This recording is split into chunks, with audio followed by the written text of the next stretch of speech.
तक जो बेवफा थे आज वफादार हो गए। कुछ कुछ जगहों पे ये एक दूसरे के तरफदार हो गए। हम अगर खोलेंगे जबान तो कहेंगे ये गद्दार हो गए।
अपडेट के साथ मैं राहुल शर्मा आपके साथ में आपको बताते चलूं, इस वक्त हमने घाट में विज़िट किया है। विजुअल में तो मैं आपको दिखाया कि कितनी पब्लिक है।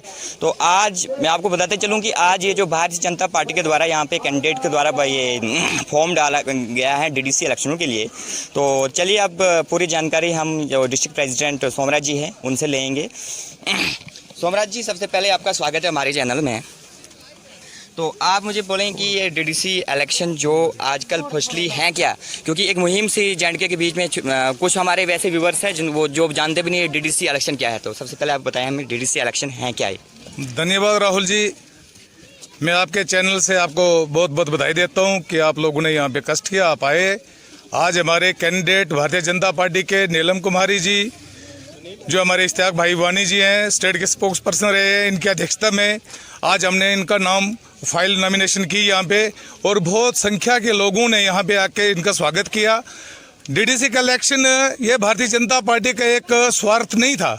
भारतीय जनता पार्टी ने क्लियर कर दिया कि ये जो ग्राम सभा होती है, जन जन लोग जो रहते हैं, गांव-गांव में लोग जो रहते हैं, कि उनकी पावर उनके हाथों में दी जाए। हमारा 22 साल पहले ऐसे पहले एक इलेक्शन हुए थे पंचायत के, वो भी आदरणीय हमारे मरहूम स्वर्गीय अटल बिहारी वाजपेयी जी ने करवाए थे, तो वो 1 टायर तक ही रह चुका था। दूसरी बार जब हमारे इलेक्शन हुए तो हमारा इलेक्शन 2 टायर में हो गया। हमारे आदरणीय प्रधानमंत्री नरेंद्र भाई मोदी जी ने इसको 2 टायर में किया, और अब ये 73-74 के अमेंडमेंट को इम्प्लीमेंट करते हुए डीडीसी इलेक्शन 3 टायर में बनाया गया, जिससे कि गाँव का काउंसलर बने और गांव में ही जो डेवलपमेंट के वर्क हों वो उनको सही तरीके से अंजाम दे। सर, जहां पे बात आई डेवलपमेंट की, तो अब डीडीसी बनकर क्या डेवलपमेंट करेंगे अपने एरियाज में?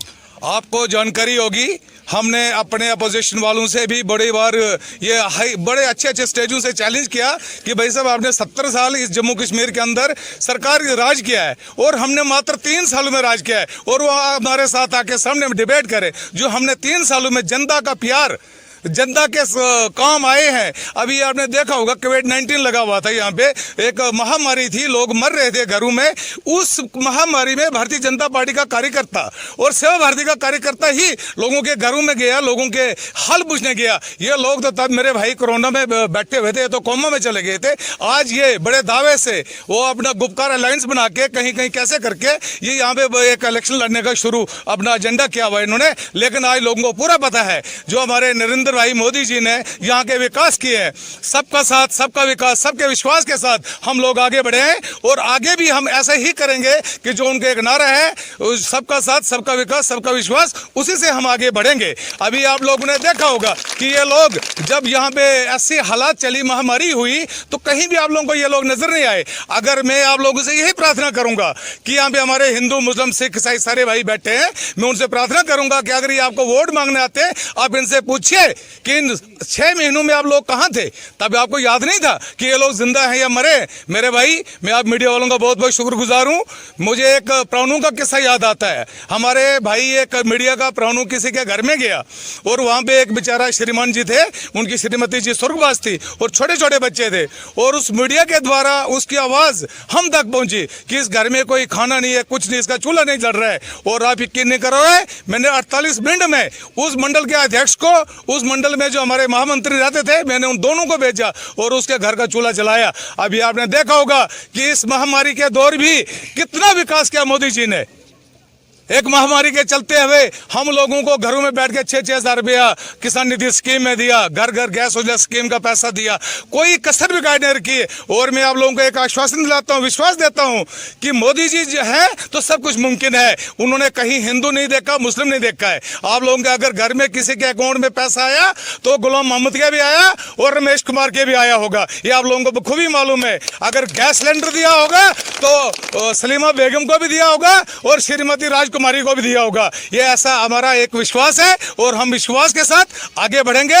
हम पूरी डिस्ट्रिक्ट डोडा की जितनी भी डेवलपमेंट काउंसिल है हम जीतेंगे और आदरणीय हमारे शक्तिराज परिहार जी इस डिस्ट्रिक्ट डेवलपमेंट के चेयरमैन बनेंगे। मैं आप लोगों को पूरा विश्वास देता हूँ। सर, सबसे पहले मेरा ये गुफा अलायंस क्या है, और सेकंड नंबर अब ये गठबंधन कर दिया, एनसी पीडीपी सारे जुड़ चुके हैं, और वही आखिरकार उन्हीं 2 सीटों पे क्यों चुने हैं जहां से शक्तिराज परिहार जी आए हैं? मैं राहुल जी आपका बहुत बहुत धन्यवाद, आप मुझसे ऐसा सवाल कर। आप लोगों ने देखा होगा कि कांग्रेस और एनसी के पास तो कैंडिडेट भी नहीं मिलने लगे। उन्होंने हमारे ही भारतीय जनता पार्टी के हमारे भाइयों को अपना कैंडिडेट बनाया हुआ है। आप लोगों ने देखा होगा इस डीडीसी इलेक्शन में हमारे भारतीय जनता पार्टी के कार्यकर्ताओं को कैसे फंसला के उन्हें लिया और अपना कैंडिडेट बनाना चाहा।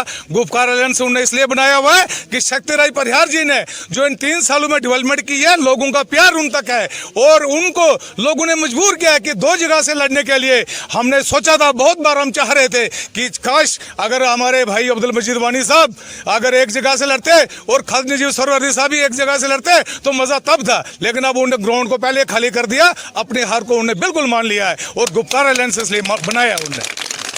तो जी आप मुझे बोलें, ये मतलब सारी पार्टियां मिल चुकी है, ये एक दूसरे के साथ मिल चुके, क्या आपका पॉसिबल है शक्तिराज परिहार, बात करें हम शक्तिराज परिहार, जी हाँ एक ही हैं, सारी पार्टियां डिस्ट्रिक्ट डोडा में मिल चुकी हैं, एक बीजेपी जो है एक पार्टी है जो इकट्ठा है, तो आपका क्या लग रहा है कि आपकी जीत पॉसिबल है इसमें या नहीं है? क्योंकि सब मैं आपको ये जानकारी दे दूं, जब तक हमारे आदरणीय प्रधानमंत्री नरेंद्र मोदी जी हमारे रक्षक बैठे हुए हैं, इस देश के प्रधानमंत्री हैं, तब तक भारतीय जनता पार्टी के कार्यकर्ता को कोई भी कहीं से नहीं हरा सकता है। ये मैं आपको गारंटी दूंगा कि हम 14 की 14 सीटें बहुत मार्जिन से जीतेंगे।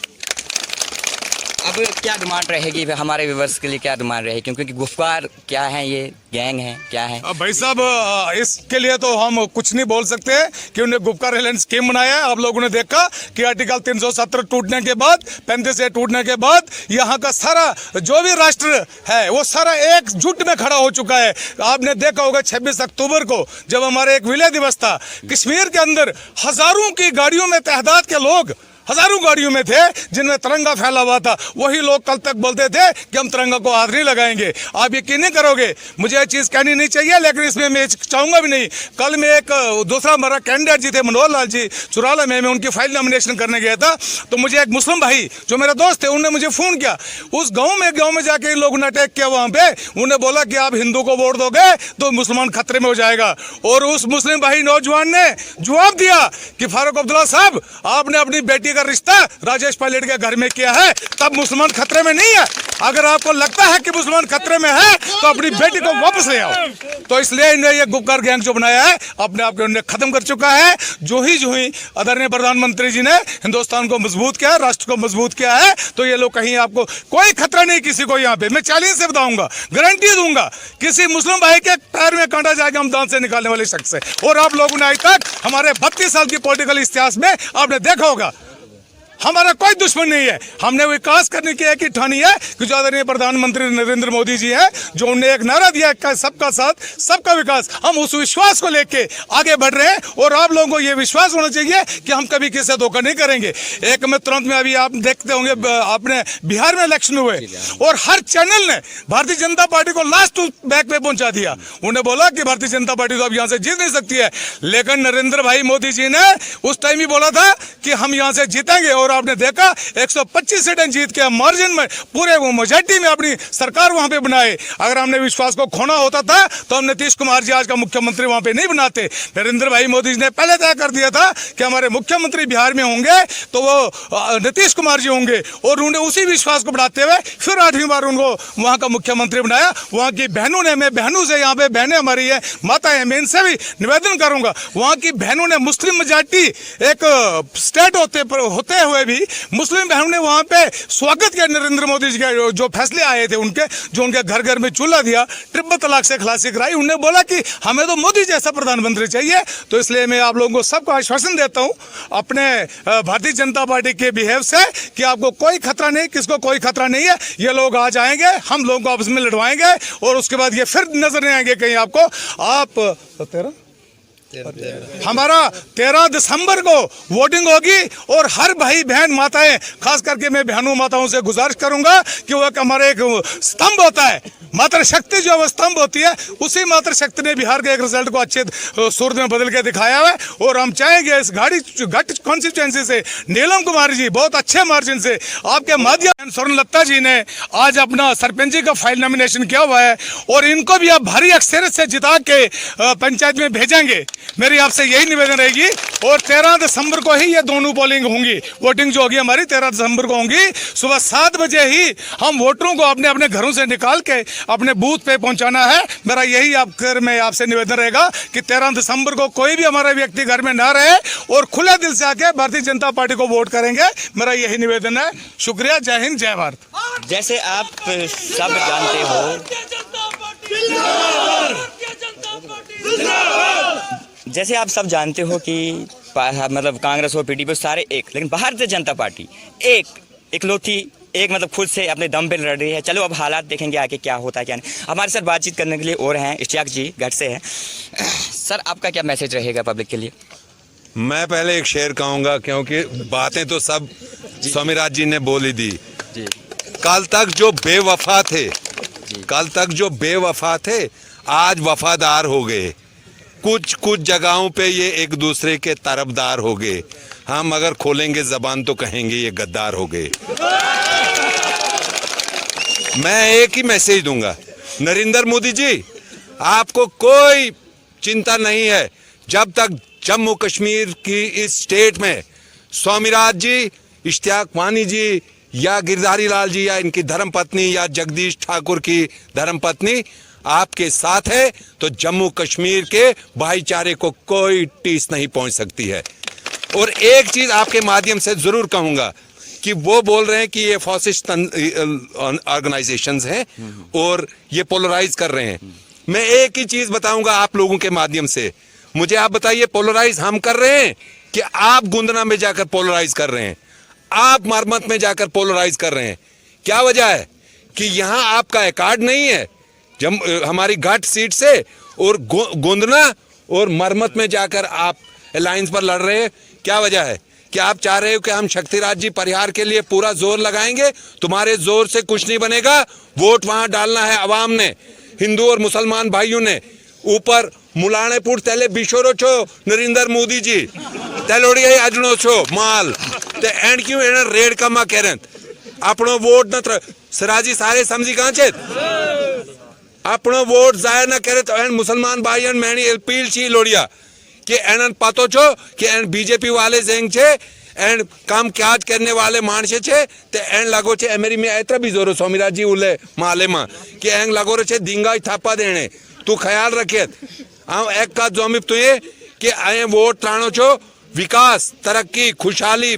आज अगर आरनोड़े वाले त्रोचनी घाटे वाले जो है वोट ते आज अं क्यों परेशानी थी कि अगर आज इले शर्मा साहब थी लाड़ी या जगदीश जी थी लाड़ी लगोची चुनाव लड़ने ना हक जो है कहीं ना कहीं इश्तियाक जी, कहीं ना कहीं एक अपोजिशन की तरफ से एक सवाल उठता है कि शक्ति राज परिहार जी जो हैं 2 जगह से क्यों लड़ रहे हैं, उनको आखिरकार उस क्या बात से है ये? क्या पीड़ा है? ये हमारी तंजीम का मामला है। नाराज होने चाहिए थे स्वामी राज जी और इश्तियाक। वही कह रहे हम हैं कि- खुश हैं, हम उसको कांधे पर उठा रहे हैं, हम खुश हैं, हमें तो कोई तकलीफ नहीं है, हमें कोई पीड़ा नहीं है। उनको क्यों पीड़ा है? वो हमारी मर्जी है, हमारे संगठन की मर्जी है। वो जहां से मर्जी आए उनको वो लड़ा सकते हैं। उनको वो अपने घर को देख लें, उनके घर में हम झांक झांक कर नहीं देख रहे हैं, और उनको भी कोई जरूरत नहीं है। और मेरी तरफ से उनको एक गुजारिश है कि हमारी तंजीम को और नरेंद्र मोदी जी को हिटलर की तंजीम के साथ मत जोड़ो। हिटलर की तंजीम वो तंजीम थी और नरेंद्र मोदी जी की पार्टी वो है जो पूरी दुनिया में 1 number party Bharatiya Janata party है। पूरी दुनिया में अगर किसी भी तंजीम के पास सबसे ज्यादा कार्यकर्ता है तो वो भारतीय जनता पार्टी के पास है। उनको कहिए कि आप अपने चीज को संभालिए, वो संभाल नहीं सके हैं। और ये जो लोग यहाँ एकजुट आप देख रहे हैं, इन्होंने 13 तारीख को वोट डालना है। कमल खिलेगा तो यहाँ हिंदू और मुसलमान की किस्मत खिलेगी। और वो चाह रहे हैं कि देखो हार डाल रही है नीलम जी, यहाँ हमारी मैं चुका सोरन लता जी एंड बैंड सी मेरी लोड़ी हारनोड़ेला आऊँ ये विश्वास दें छे कि तुझे दुयणी आऊँ मुबारकबाद आज ही दें कि एक ते काउंसलर बनी गए ते 2 की सरपंच वोट त्राणो छो लोकण ते गाड़ियों वोट ना त्राणो छो तो उल्ला कश्मीर अणम लोकण इले वोट त्राणे एक भी ना एक वोट की कीमत छी। जे मेरी स्वामी राज जी सारे विस्तार साथी ले कात कह चढ़ी तमाम विस्तार से इन्होंने बात की। हमारे अध्यक्ष है, मुझे अध्यक्ष के बाद बोलने की कोई जरूरत नहीं है क्यों हम एक नियम से हैं। उन्होंने हमारी पार्टी में कोई ऐसी खालिश देखी कि जब पार्टी ने फैसला किया कि शक्तिराज जी दोनों जगह से देखी, उन्होंने कहीं छोटी सी चिंगारी भी भड़कते देखी। उन्होंने शाम को एक को ड्रेस लगाया, सुबह दूसरे को ड्रेस लगा रहे हैं। मैंने खुद देखे यहाँ के एक जिम्मेदार आदमी ने अपना नाम मैंडेट एक बंदे को दे दिया, वो फोटो उठा रहा है, वो बाहर अपने लिए सादरी सी रहा है, तब तक उसको पीछे से आ गया कि 3 तलाक हो गया। हालांकि मोदी जी ने तलाक खत्म कर दिया 3 तलाक, उसको तब तक कोई कान में जाकर बोल रहा है कि बाबा दे राणे तूणो काम तमाम बोएंगे। ये शर्म है, ये शर्म है कि एक जिम्मेदार आदमी एक आदमी को बोल रहा है कि ये तुझे मैंने मैंडेट दिया तैतरा ते पहुंचे कि तू जांगा ने छटनी काढ़ी। इश्तियाक जी एंड पे आप मुझे बोलें क्योंकि सब पार्टियां मिल चुकी हैं, क्या आपका लग रहा है कि भारतीय जनता पार्टी अकेली है, शक्तिराज परिहार जी अकेले हैं? आखिरकार उन्हीं 2 जगहों पे वो अकेले नहीं, पार्टीज की बात की मैंने, पार्टीज की बात मैंने की क्योंकि एक तरफ सारी पार्टियां इकट्ठा हो चुकी है। भारतीय जनता पार्टी इला ना हराई सकते एंड जम्मू कश्मीर में लोग फैसले कर ठोको छो। हम उर्दू में जो कि वो कुछ भी करें, वो कुछ भी करें, वो नरेंद्र मोदी जी के विकास को नहीं रोक सकते हैं। ये जो पटरी पर गाड़ी दौड़ रही है ये तेजी से दौड़ेगी। और मैं इन्हीं अल्फाज के साथ एक नारा लगाऊंगा, मैं जरा नारा लगाऊंगा, मगर एक शख्स के मुंह से इसकी आवाज और आपकी जोरदार तालियां इस बात की गवाही देनी चाहिए कि आप में अभी कितना दम और कितना हौसला है। भारतीय जनता पार्टी, भारतीय जनता पार्टी, भारत माता की, भारत माता की, भारत माता की।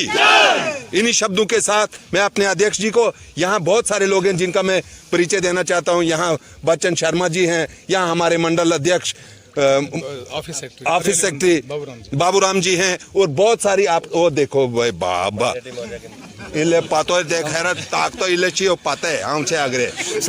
सोमराज जी अब आप एंड पे मतलब देखो कहीं ना कहीं मुझे खुद लग रहा है कि ये पब्लिक को गुमराह किया जा रहा है। तो अब आपके अपने वोटर्स जो आपके हर पंचायत में हैं, लास्ट मतलब आखिरी सवाल मेरा है कि क्या मैसेज रहेगा आपका उन लोगों के लिए जिन लोगों को गुमराह कर दिया जा रहा है? राहुल जी, मैं आपके चैनल के द्वारा सभी लोगों से प्रार्थना करूंगा कि हमें कहीं गुमराह नहीं होना है। हमको एक आवाज में, जैसे भाई इश्तियाक वानी जी ने अभी एक नारा लगाया, एक ही आवाज में सब लोगों का जवाब आया, ऐसे ही हमने अपने पोलिंग बूथ पे जाके वोट को कास्ट करना है। इससे पहले मैं आपको बता गया। और इन्होंने भी खुल के बता गया कि रात को एक कैंडिडेट होता है, दूसरे दिन दूसरा होता है। तो हमें कोई डरने की तो जरूरत नहीं है। हम बिल्कुल जीते हुए, हम 14 की 14 कॉन्स्टिट्यूंसी जीतेंगे। हमें पूरा विश्वास है जो नरेंद्र भाई मोदी जी ने और आदरणीय शक्तिराज परिहार जी, दलीप सिंह परिहार जी ने, जो दोनों विधायक जो हमारे थे, जिन्होंने इस जिला डोडा के अंदर जितना काम किया है, हमें उस काम पे विश्वास है, लोगों पे विश्वास है कि लोग हमें भारी अक्षर से यहाँ से जिताएंगे। और मैं सभी लोगों से प्रार्थना करूंगा कि कभी भी कोई भी किसी इनके झांसे में नहीं आए। अगर कोई इनके आपके घर में आता है तो मैंने आपसे पहले ही एक प्रार्थना की है कि आप इनसे पूछिए कि कोविड-19 में, महामारी में आप लोग कहाँ थे। बस इतना ही मेरा कहना है। तो इसके साथ ही थोड़ा इनसे शुक्रिया अदा करा दूं। मैं आप लोगों का बहुत बहुत धन्यवाद करता हूं कि जो आप लोग सुबह से इस कैंडिडेट के लिए यहां पे पहुंचे। मैं आप लोगों का बहुत बहुत धन्यवाद करता हूं। शुक्रिया। जय हिंद, जय भारत। जैसे अब साहब से हम यहाँ के कैंडिडेट से भी बात करेंगे। आखिरकार जीतने के बाद वो कैंडिडेट करता क्या है, डेवलपमेंट की बात की जाए, क्या डेवलपमेंट करेंगे वो आपने डीडीसी जीतने के बाद क्या। मैम आप मुझे बोलें सबसे पहले कि क्या डेवलपमेंट आपकी होगी पंचायत के लिए जब आप डीडीसी घाट से जीतते हो। मेरा नाम नीलम कुमारी शर्मा है। मैं घाट कंस्टिट्यूंसी बीजेपी की तरफ से लड़ रही हूँ। मैं सबसे पहले पार्टी का शुक्रिया अदा करती हूँ जिन्होंने मेरे को मैंडेट दिया। और मेरा पहला लक्ष्य है कि हिंदू मुस्लिम भाईचारे को मैंने बना के रखना है। और सबका साथ, सबका विकास, सबका विश्वास। तमाम लोगों से, तमाम वोटरों से अपील करती हूँ कि 13 दिसंबर को कमल के फूल पर मोहर लगाकर मुझे भारी अक्षर में जिताएं। धन्यवाद। जय हिंद, जय भारत। जी हाँ, मैं आपको बताते चलूँ कि वाइस प्रेसिडेंट से भी हमने बात की, कैंडिडेट से भी हमने बात की। जी हाँ, लेकिन अब वक्त ही फैसला करेगा, क्योंकि भारतीय जनता पार्टी के द्वारा कहा जा रहा है कि हमें कोई प्रॉब्लम नहीं है। कोई अगर 10 या 20 जगह से भी लड़ेगा, इनको कोई प्रॉब्लम नहीं। फिलहाल के लिए इतना। आप जुड़े रहें जेके मीडिया न्यूज़ अपडेट के साथ। मैं राहुल शर्मा आपके साथ।